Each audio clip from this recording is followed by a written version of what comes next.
आज के इस शानदार कार्यक्रम के मुख्य अतिथि भद्रम कर्णे आर्य Ashish ji IPS BJP director person एचएसपीसी हमारे पहुंच के हैं वो आज वीडियो काटकर और इस शानदार प्रोग्राम का शुभारंभ करेंगे, आगाज करेंगे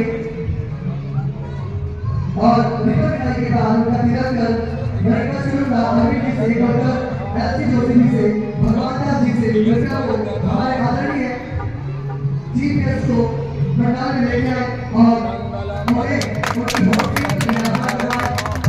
हमारे सभी मेहमान आज के शानदार प्रोग्राम को शुभारंभ आगाज करने जा रहे हैं।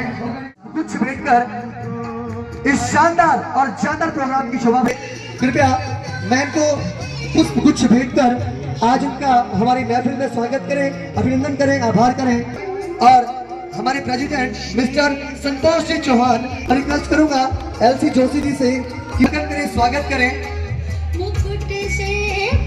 और मैं रिक्वेस्ट करूंगा हमारी संस्था के प्रिंसिपल हार्दिक स्वागत आज का ये शानदार प्रोग्राम के पहले और हमारी स्कूल की जो स्पेशलिटी है, विशेषताएं जो है वो बताएंगे प्लीज। सर नियर बाई है, कन्वेंस की प्रॉब्लम नहीं है और बच्चों का जो डेवलपमेंट है वो ऑलराउंड डेवलपमेंट काफी ज्यादा सराहनीय है। और हमारी प्रिंसिपल मैम कैसी हैं? जी बहुत अच्छे हैं। अरविंद सर संभालते हैं कि नहीं संभालते बच्चों को? बिल्कुल संभालते हैं सर। अरविंद जूते तो है आप, वो मुझे कह रहे थे मैं कभी नहीं आता स्कूल में। नहीं सर आते हैं, ओके ओके फाइन। तो मैम घर पे प्रैक्टिस करती थी ये? हाँ जी सर, ये लास्ट कल से एक्साइटेड है हाँ जी। बहुत ज्यादा। ताऊ जी पूछ रहे हैं घड़ी से हो या महासर से हो? महासर से। महासर। सही तरीके से जो है ढाल के देगा। तो मैं आज यहाँ पर जो सांस्कृतिक प्रोग्राम हो रहा है, कल्चरल प्रोग्राम हो रहा है, उस पर श्री डॉक्टर एलसी जोशी, अरविंद जी, यहाँ पे भगवान दास जोशी जी और मीनाक्षी जोशी जी और यहाँ पे जो भी प्रिंसिपल मैडम है, स्टाफ है और यहाँ पे सभी आए हुए इलाके के सभी लोगों को आज के इस प्रोग्राम में मैं बहुत बहुत बधाई देता हूँ। और मैं समझता हूँ कि विद्या जो है ज्ञान, संस्कृति, संस्कार और शिक्षा, ये चीज़ें हमारे जीवन का आधार हैं और यदि हम अपने आने वाली पीढ़ी को इन चीज़ों से पारंगत कर देंगे तो हमारे बच्चों का चरित्र निर्माण होगा और बच्चों का चरित्र निर्माण होगा तो हमारे समाज का चरित्र निर्माण होगा और देश का चरित्र निर्माण होगा। जिम्मेदारी है कि वो अपने बच्चों को सही शिक्षा दिलाएं और सही स्वास्थ्य का ध्यान रखें।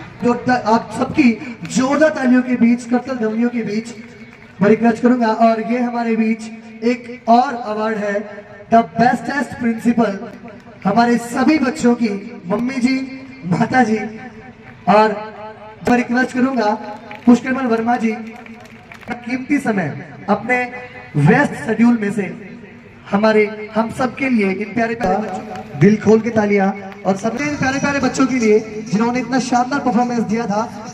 My name is Kavita Kumari, I am principle of international Delhi public school.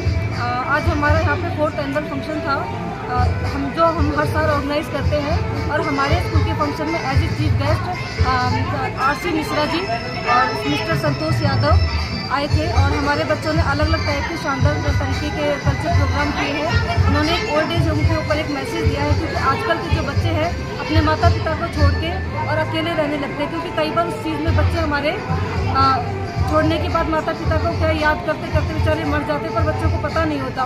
इसलिए हम लोगों ने बच्चों के थ्रू एक मैसेज दिलवाया है ताकि अपने पेरेंट्स को कोई छोड़े ना। इसके अलावा हमने हर कल्चर को रिप्रेजेंट किया क्योंकि हर कल्चर की एक अपनी ही प्रायोरिटी होती है कि भाई हर कल्चर अपने आप में एक वो रखता है। इसके अलावा हमने बच्चों पेरेंट्स को ये भी मैसेज दिया, सिचुएशन चाहे कैसी भी हो पर हमें कभी हार नहीं माननी है। Thank you ma'am. ये स्टोरी किस प्रकार से आपके दिमाग में आई? सर ये स्टोरी इस प्रकार से दिमाग में आई क्योंकि आजकल हम लोग समाज में ये चीज़ देख रहे हैं कि बच्चों ने माता पिता के ऊपर से बिल्कुल कंसंट्रेट खत्म कर दिया है और हमने माता माता पिताओं को कई बार देखा है कि वो अपने बच्चों को याद करते हैं पर बच्चे उनको रखना ही नहीं चाहते और इसी वजह से इतनी जगह ओल्ड एज होम खुल चुके हैं।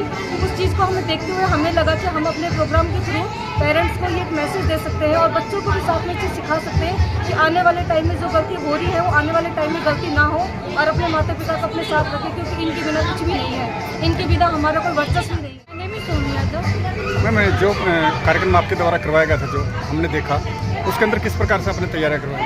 सर हम 1 मंथ से ही उसके पीछे लगे हुए हैं। डांस का हर स्टेप मतलब हम लोगों ने 1 मंथ से पीछे किया इस डांस को, तब हम जाके इतना परफेक्टली कर पाए और एक्टिव पीछे हमने बहुत टाइम दिया अपना। इसके अलावा शिक्षा किस प्रकार की दी जाती है यहाँ पे? सर एक मतलब जो हमारी हिंदी रीडिंग, इंग्लिश रीडिंग और साथ साथ हमारे पास जो भी मतलब वो ये नहीं है कि हमारे फोकस सिर्फ पढ़ाई पे है, अदर एक्टिविटीज़ को हम बहुत ज़्यादा आगे लेते हैं। कहाँ से निकालते हैं इस प्रकार की प्रेरणा आप? सर देखो कुछ तो हमारे जैसे फेसबुक कहीं से भी आप लोग आइडिया ले सकते हैं, बट हमारा जो एनवायरनमेंट है, स्टडी एनवायरनमेंट, वो इसी तरह का है कि पढ़ाई से ज़्यादा एक्टिविटी बेस्ड है, हमारा स्कूल एक्टिविटी बेस्ड पे बना हुआ है। महाविद्यालय में मुख्य अतिथि के रूप में जाने का अवसर मिला है, लेकिन जिस तन्मयता के साथ, जिस उद्देश्य को लेकर, जिस संस्कारों की पूर्ति को लेकर इस विद्यालय ने इस कार्यक्रम का आयोजन किया गया, एक मिनी भारत आपने यहाँ देखा होगा। आपने हरियाणवी भी देखी, आपने गुजराती भी देखी, आपने राजस्थानी भी देखी, आपने पंजाबी भी देखी, आपने लावणी भी देखी, आपने सूफी गायन भी देखा। ये इस बात का द्योतक है कि इस विद्यालय ने जो शिक्षा की लौ जगाई है वो वास्तव में एक दैदीप्यमान नक्षत्र की तरह आगे बढ़ने की ओर अग्रसर है।